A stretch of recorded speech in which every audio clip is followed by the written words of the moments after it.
वो मशीन अभी तक नहीं मिल पा रहा है। कोई एसपी, डीसी, सांसद वो दिल्ली में चले गए, जो हमारे मिनिस्टर हैं किरण रिजिजू, उसके पास, वहां से भी जो है उनका मशीन नहीं छूटा, अभी तक मशीन नहीं छूटा है। ये हालत झारखंड के लोगों की है। इसलिए आपको ये कहना चाहते कि जो हमारे ड्राइवर साथी देश के अलग अलग कोने में ठोकर खा करके अपनी जिंदगी गुजार रहे हैं, सरकार को ये कहना चाहते हैं कि चालकों के लिए एक नियमावली लाइए और सारी कंपनियों को बाध्य करिए कि यहाँ पर अगर खनन कर रहे हो, यहाँ पर गाड़ी चला रहे हो, यहाँ पर ट्रांसपोर्टिंग कर रहे हो, तो झारखंडी ड्राइवर को 100% रखना होगा। अगर सीट बचेगा तब किसी को देंगे, ऐसे किसी को नहीं देंगे। जितने भी चालक होंगे, जितने भी ड्राइवर होंगे, यहाँ पर चाहे कोई भी कंपनी आए, सभी 100%, क्योंकि 3rd और 4th ग्रेड की नौकरी है, इसमें भी अब आंध्रा से रेड्डी वाला ले आएगा तो ये बर्दाश्त तो करेंगे नहीं। अगर हमारे लोगों को नौकरी देने के बाद कुछ बचता है तो उस पर सोचेंगे, विचारेंगे, लेकिन पहला 100% अधिकार झारखंडियों का होना चाहिए। इस बात का संकल्प हम लोगों को। अरुणाचल प्रदेश में हम अपना मशीन 3 साल पहले भेजे थे अपने ड्राइवर के साथ, पोकलेन ऑपरेटर के साथ, और वहां पर कॉन्ट्रैक्ट हुआ मेरा कि हम काम होगा, पैसा मिलता जाएगा। और जब वो पैसा लेने गया तो मालिक को ही वहीं पर बांध लिया और ड्राइवर को भी बांध करके रख लिया, और मशीन जहां पर काम कर रहा था वहां से दूसरा जगह और 80 किलोमीटर दूर जंगल में जाकर के दूसरे ऑपरेटर से चलाने लगा। किसी तरीके से उन लोग छूट छाट करके घर आए, और उसके बाद जब उन लोग मशीन लाने जा रहे हैं तो वो मशीन अभी तक नहीं मिल पा रहा है। कोई एसपी, डीसी, सांसद वो दिल्ली में चले गए, जो हमारे मिनिस्टर हैं किरण रिजिजू, उसके पास, वहां से भी जो है उनका मशीन नहीं छूटा, अभी तक मशीन नहीं छूटा है। ये हालत झारखंड के लोगों की है। इसलिए आपको ये कहना चाहते, आज हम लोग पलायन कर जा रहे हैं। 15,000, 20,000, 30,000, बहुत ज्यादा तो ड्राइवर की सैलरी नहीं होती है, बहुत मुश्किल से जिंदगी कटता है। और जो सबसे बड़ी दर्द की बात है कि एक हमारे जो चालक होते हैं, उनकी जिंदगी आप समझिए कि सड़क पर गुजरती है, किसी भी तरीके से कंपनी के प्लांट में गुजर रही है या सड़क पर गुजर रही है। लेकिन इतनी सारी कंपनियां हैं यहाँ पर, चाहे वो खनन की कंपनियां हो, चाहे पर यहाँ पर पावर प्लांट की कंपनियां हो, चाहे यहाँ पर स्टील की कंपनियां हो। मेरा कहना है कि अगर झारखंड में कंपनी लगा है, वहां पर ड्राइवर की जरूरत है, तो पहला झारखंडी ड्राइवर वहां काम करेगा, बाहर के ड्राइवर को स्वीकार नहीं करेंगे। यहीं पर बड़का गांव में एक बीजीआर कंपनी है, और बीजीआर कंपनी में कुछ लोग मेरे पास आए कि संजय दा जरा सा हम लोगों का वहां पर ड्राइवर में काम लगा दीजिए, हम लोगों का सारा कागज पत्र, ड्राइविंग लाइसेंस है, हम लोग पास आता है तो कोशिश करते हैं। जब हम कोशिश किए तो पता चला कि इतना बड़ा कंपनी में वहां पर भी दलाली प्रथा है, और वहां पर भी बिना 50-60 हजार रुपये नहीं ले रहा है, किसी भी ड्राइवर को नहीं रख रहा है। मतलब ये पूरा जो प्रथा है, ये सभी जगह पे दलाली और सिंडिकेट का प्रथा चल निकला है। इसलिए आप सबसे ये कहना चाहते हैं कि हम लोग तो लड़ाई लड़ेंगे, हम लोग तो साथ देंगे, लेकिन आज ये संख्या 100-200 की है, 500 की है। आने वाले दिनों में सभी हमारे चालक साथियों का इस बात का संकल्प लेना पड़ेगा कि अगर 5,000 और 50,000 की संख्या में भी जुटना पड़े और अपने हक के लिए आवाज बुलंद करना पड़े, तो आप सबको एकजुट होना पड़ेगा। एकजुट होंगे ना? तो इसी एकजुटता में ताकत है।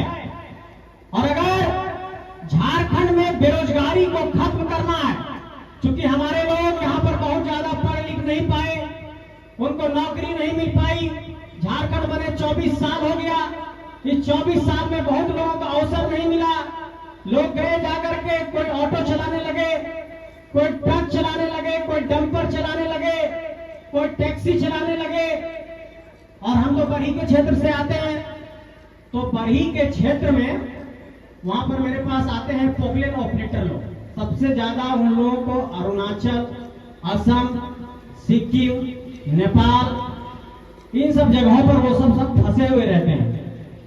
आप सोचिए, एक ड्राइवर की मैं व्यथा सुना रहा हूं। मेरे पास आए एक पोकलेन ऑपरेटर के मालिक, और कितना ज्यादा शोषण है। और कोई उस पर सिस्टम नहीं है, ना कोई पदाधिकारी देखने वाला है और ना कोई सुनने वाला है। कहानी तो बहुत सारा, लेकिन एकदम सच्ची कहानी बता रहे हैं।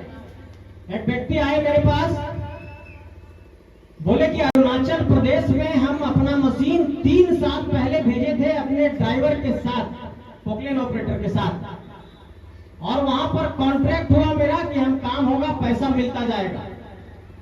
और जब वो पैसा लेने गया तो मालिक को ही वहीं पर बांध लिया और ड्राइवर को भी बांध करके रख लिया, और मशीन जहां पर काम कर रहा था वहां से दूसरा जगह और 80 किलोमीटर दूर जंगल में जाकर के दूसरे ऑपरेटर से चलाने लगा।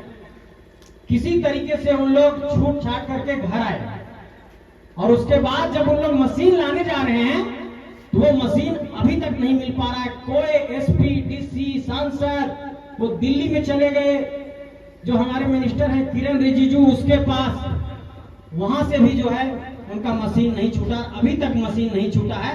ये हालत झारखंड के लोगों की है। इसलिए आपको ये कहना चाहते हैं कि सिर्फ एक कहानी नहीं है, ड्राइवरों के साथ, गाड़ी मालिकों के साथ बहुत तरह की समस्या है।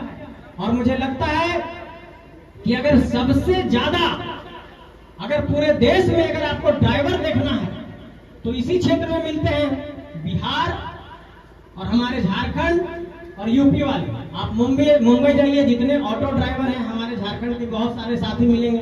हम मुंबई गए एक बार, चेंबूर के इलाके में, कुर्ला के इलाके में, आपका एल्फिंस्टन रोड में गए, अंधेरी में गए, वहां देखे सारे लोग हमारे साथी हैं।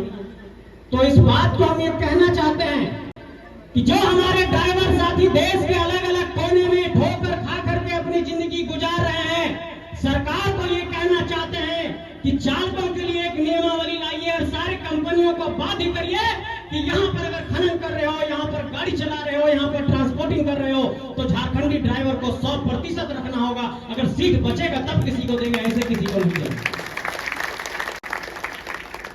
और ये सब काम ऐसे नहीं होगा।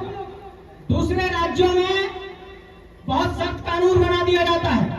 कर्नाटक में कानून बना दिया कि 3rd और 4th ग्रेड की नौकरी कर्नाटक के लोगों को 15 साल तक मिलेगी और उसमें कोई भी दूसरा व्यक्ति प्रवेश नहीं कर सकता है।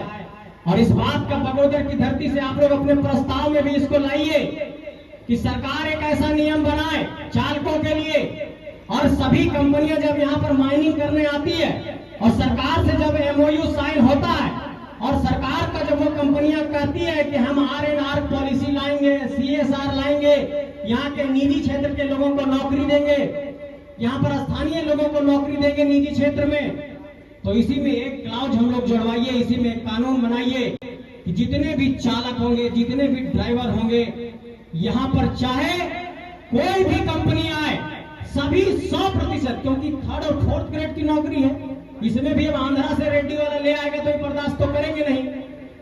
अगर हमारे लोगों को नौकरी देने के बाद कुछ बचता है तो उस पर सोचेंगे, विचारेंगे, लेकिन पहला 100% अधिकार झारखंडियों का होना चाहिए। इस बात का संकल्प हम लोगों को लेना होगा।